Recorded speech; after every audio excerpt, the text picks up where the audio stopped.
जय शिव शंकर का। आज का सुविचार है कि सभी की मूर्ति पूजा होती है, लेकिन शिव जी की लिंग की पूजा ही क्यों होती है? इस संसार में, जब इस संसार में कुछ भी नहीं, यदि संसार में कुछ भी नहीं होता, यदि महादेव तमोगुण को अपने ऊपर धारण नहीं करते, ये हलाल विष जो है वो तमोगुणी स्वभाव है। हलाल विष तमोगुणी स्वभाव है। जब इसको महादेव ने धारण किया तो इसकी ज्वाला इतनी प्रचंड थी कि इसकी गर्मी का वेग इतना भयंकर था कि ये पृथ्वी से स्पर्श हो जाता तो प्रजनन क्रिया ही समाप्त हो जाती। यदि पृथ्वी से हलाल का स्पर्श हो जाता तो प्रजनन क्रिया पृथ्वी की समाप्त, और पृथ्वी की प्रजनन क्रिया समाप्त हो जाती तो प्रजनन क्रिया तो संसार, ये संसार चलता ही नहीं, जैसा होता वैसे ही बंद हो जाता। तो जब इसकी प्रचंड गर्मी की ज्वाला, जब इस प्रचंड ज्वाला इसकी असहनीय हो गई, यानी बाबा ने जब हलाल विष लिया था तो इसकी गर्मी की प्रचंड ज्वाला जब असहनीय हो गई तो बाबा इसको सह नहीं पा रहे थे। तो बाबा अग्नि, यानी अग्नि जो लावा होता है, लावा की तरह से, अग्नि की तरह, लावा की तरह जलने लगे। यानी पूरा शरीर उनका अग्नि लावा की तरह हो गया और लावा की तरह वे जलने लगे जलने लगे और सारे शरीर के कपड़े उनके जल गए और बाबा बिल्कुल नंगे बदन के हो गए। इसमें कामोत्तेजना यानी काम वासना इतनी प्रबल थी कि बाबा का लिंग स्वतः ही बढ़ता चला गया और इतना बड़ा उनका लिंग हो गया कि तीनों लोकों में उनका लिंग समा गया। बाबा उस समय अपने होश में नहीं थे, उन्हें नहीं पता कि मेरे साथ क्या हो रहा है। उसी प्रचंड लिंग की गर्मी से जो वीर निकला, उसी से असुर जलंधर का जन्म हुआ। समुद्र के अंदर से वह वीर समुद्र में गिरा था। तब उसकी प्रचंड गर्मी को शांत करने के लिए, अब उसकी प्रचंड जो गर्मी इतनी भयंकर हो गई कि जे इस तरीके से रहेगी तो संसार दोबारा चालू नहीं होगा। संसार को जिस तरह बसा रहे थे तमोगुणी ने संसार बिल्कुल भस्म करने के कगार पर कर दिया। तब पूरे संसार में हड़कंप मच गया। तो 33 कोटि के देवताओं ने उस लिंग पर लगातार कई वर्षों तक स्नान कराया। और क्योंकि तीनों लोकों में बाबा का शरीर तो अग्नि की ज्वाला बन चुका था, तीनों लोकों में बाबा का शरीर क्या हो गया था, तमोगुणी से अग्नि की ज्वाला बन चुका था। यानी कुछ नहीं दिख रहा था, केवल उनको दूर से जो सब देख रहे थे वो अग्नि दिख रही थी, बाकी कुछ भी नहीं दिख रहा था। अग्नि की ज्वाला बन चुका था। केवल उनका जो लिंग उसके द्वारा बढ़ रहा था, वो लिंग ही केवल दिखाई दे रहा था, बाकी कुछ नहीं दिखाई दे रहा था। चारों तरफ उसी लिंग के वीर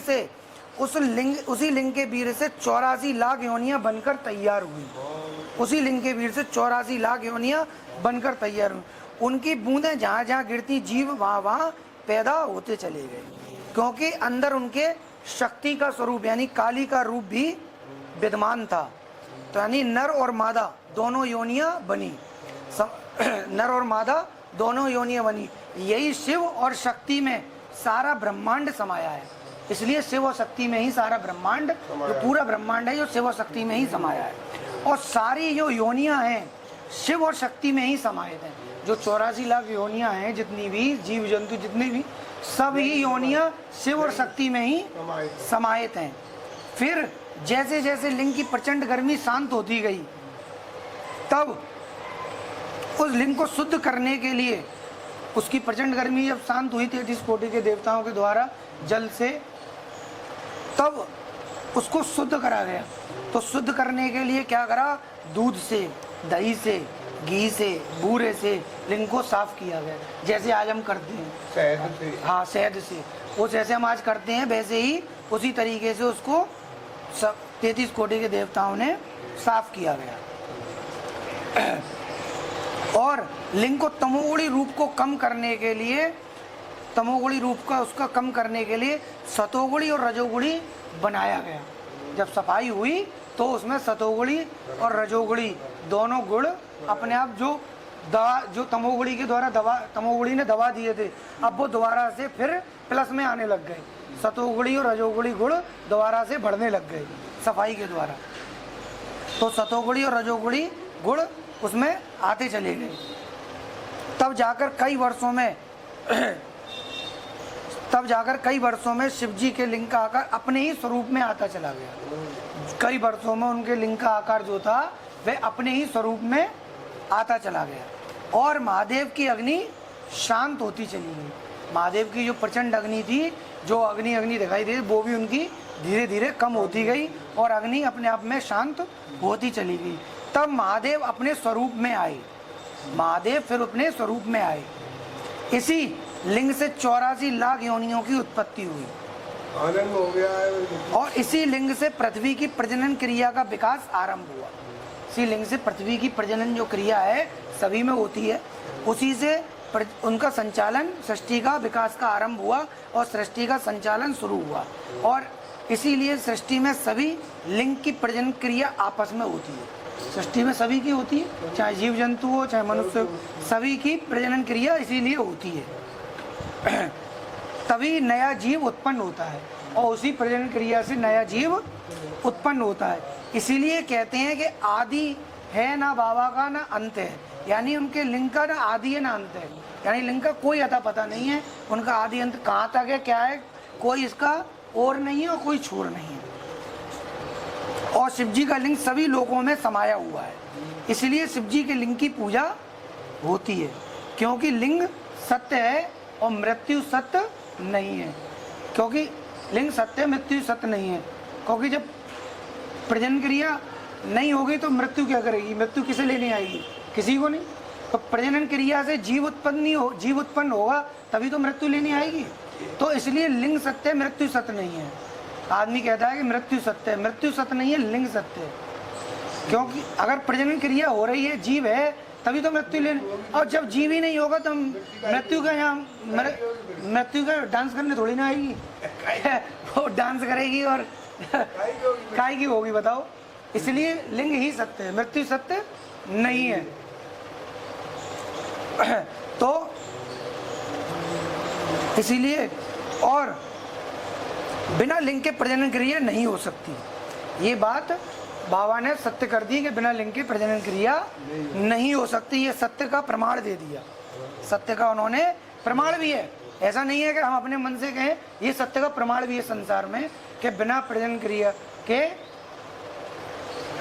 बिना लिंग के प्रजनन क्रिया नहीं हो सकती। लिंग, और इसीलिए जो आजकल बहुत से क्या है, शिवलिंग पर जैसे जल चढ़ाते हैं और नीचे करके जल को पीते हैं, वो पानी कभी नहीं पीना चाहिए, क्योंकि उसमें तमोगुणी का वासा होता है। और हमको तमोगुणी अपना कम करना है, ना कि बढ़ाना। अब बहुत से लोगों ने कह दिए गुरुदेव के, अरे शिव जी के लिंग नीचे का होता है उसमें पानी पिया करो, पर वो पानी नहीं पीना चाहिए। उसमें तमोगुणी का वासा होता है, उसमें तमोगुणी का कोई सफाई की जाती है। तो सफाई करके जब सतोगुणी और रजोगुणी आया तो उसका पानी नहीं पीना चाहिए, क्योंकि देवताओं द्वारा इसका तमोगुणी को कम करना था। देवताओं के द्वारा इसका तमोगुणी कम किया था, है ना। पानी केवल ठाकुर जी के स्नान का, तुलसी के पत्तों का ही पीना चाहिए। बाकी यही हरि का चरणामृत यही बताया है। क्योंकि हमारे जो हरि हैं, हमारे जो ठाकुर जी हैं, क्योंकि हमारे ठाकुर जी सतोगुणी के हैं, और लिंग के द्वारा जो प्रजनन क्रिया है ये तमोगुणी क्रिया है, जो हम सभी में व्याप्त है। हाँ, सभी में व्याप्त। इस संसार में जो भी जीव आता है, इस संसार में जो भी जीव आता है उसका तीनों का मिश्रण होता है उसके अंदर। तमोगुणी, सतोगुणी और रजोगुणी, तीनों गुणों का मिश्रण होता है। तीनों, ये तमोगुणी का जो स्वभाव होता है वही हमें हमारे हरि को समझने नहीं देता है। तमोगुणी जो स्वभाव होता है वही हमें समझने नहीं देता है, क्योंकि वो हम पे जब हावी होता है तो हमको हरि की व्यवस्था को नहीं समझने देता कि हरि हमारे कौन है वास्तव में। ये तमोगुणी हमें नहीं समझने देता है। और वही हमें हमारे हरि को समझने नहीं देता, क्योंकि हरि केवल सतोगुणी है। क्योंकि हरि जो है वे हमारे केवल सतोगुणी हैं। इसलिए हरि को पाना कठिन है, क्योंकि ये तमोगुणी स्वभाव ये अपना असर, अपना बल पूरा दिखाता है। ये तमोगुणी स्वभाव जो होता है अपना असर अपना बल पूरा दिखाता है, और जीव क्या होता है, जीव हार जाता है, हरि तक पहुंचने में हार जाता है, लेकिन हरि के बल से ये विजय प्राप्त कर सकता है। अगर हाँ, यदि वो कह दे कि नाथ मेरा बल कुछ नहीं, मैं आपके बल से आपको प्राप्त करना चाहता हूँ, जब इस बात को बोल देगा अपने अंदर से कि नाथ मेरा बल कुछ नहीं, मैं आपके बल से प्राप्त करना चाहता हूँ, तो जब वह हरि के बल से प्राप्त करने को आतुर होगा तो वह जीत जाएगा, और हरि के बल से हरि को प्राप्त कर, हरि के बल से ही हरि को प्राप्त कर सकते हैं, हम अपने बल से नहीं प्राप्त कर सकते, हरि के बल से ही हरि को हम प्राप्त कर सकते हैं और हरि को पा जाते हैं। क्योंकि तमोगुणी सर्वगुण संपन्न है, तमोगुणी जो है वो सर्वगुण संपन्न है, इसमें सारे गुण हैं, चालाकी के, होशियारी के, हर चीज के, यानी तमोगुणी सर्वगुण संपन्न है, इसमें सारे गुण हैं। ये गुण बड़ा भयावह भी है और बहुत चालाक भी है, ये गुण बड़ा भयावह भी है और बड़ा चालाक भी है। और शिवलिंग तो केवल संसार की सभी भौतिक सुविधा देने का केंद्र है। शिवलिंग जो है वो संसार की जो हमारी भौतिक सुविधाएं हैं, जो हमको भौतिक सुविधाओं को हमें संसार में अपना जीवन जीने के लिए चलाना है, वो तो केवल शिवलिंग तो केवल संसार की सभी भौतिक सुविधा देने का केंद्र बिंदु है। भक्ति यदि मांगोगे तो हरि की भक्ति का भी केंद्र है, यानी कि हरि की भक्ति भी मांगोगे तो हरि की भक्ति का भी केंद्र शिवलिंग ही है, और वैसी सारी सुख संपदा मांगोगे तो वो भी शिवलिंग का ही केंद्र बिंदु बनाया है ना। क्योंकि शिव ने अपने मन के स्वामी राम को बनाए हैं, क्योंकि शिव जी ने अपने मन के स्वामी राम को बनाए हैं, इसलिए शिव के लिंग की पूजा होती है। ये शिव और शक्ति का केंद्र है, ये शिव और शक्ति का केंद्र है। ये एक तमोगुणी है, ये एक तमोगुणी है, इसलिए इसके आगे एक पर्दा से ढका जाता है। जो लिंग का जो आकार होता है, ये क्या है, लिंग प्रजनन क्रिया वाला जो लिंग होता है, ये एक तमोगुणी स्वभाव होता है, तमोगुणी होता है, ढका जाता है, इसलिए इसको एक पर्दे से ढका भी जाता है। इसलिए इसको नरक का द्वार भी कहते हैं, इसलिए इसको नरक का द्वार भी कहते हैं, क्योंकि यह एक टट्टी और पेशाब का केंद्र भी है। गंदी वस्तुएं ये बाहर निकालता है, इसमें आकर्षण भी हमें तमोगुण ही कराता है, इसमें जो आकर्षण कराता है वो भी हमें तमोगुण ही कराता है, और इससे बाहर निकालने की जिम्मेदारी भी हरि की ही होती है, इससे बाहर निकालने की जिम्मेदारी भी हरि की होती है, और हरि के बल से ही हम निकल सकते हैं। हाँ, जब हम तमोगुण से बाहर निकलते हैं तो हमारा स्वभाव संतों जैसा हो जाता है। जब हम तमोगुण से बाहर निकलते हैं तो हमारा स्वभाव कैसा होता है, संतों जैसा हो जाता है। और इसलिए महादेव ने संसार को बहुत बड़ा त्याग और बलिदान दिया है, जो तमोगुणी धारण किया है, ये महादेव ने संसार को बहुत बड़ा त्याग और बलिदान दिया है। इसी लिंग से कामदेव और रति की उत्पत्ति हुई, इसी लिंग से कामदेव और रति की उत्पत्ति हुई, तब ये लिंग का स्वरूप बाबा का कम हुआ। इसीलिए सभी भगवानों की मूर्ति पूजा होती है, और शिव जी की लिंग की पूजा होती है, और इसके अलावा यही सत्य है, बाकी सब असत्य है।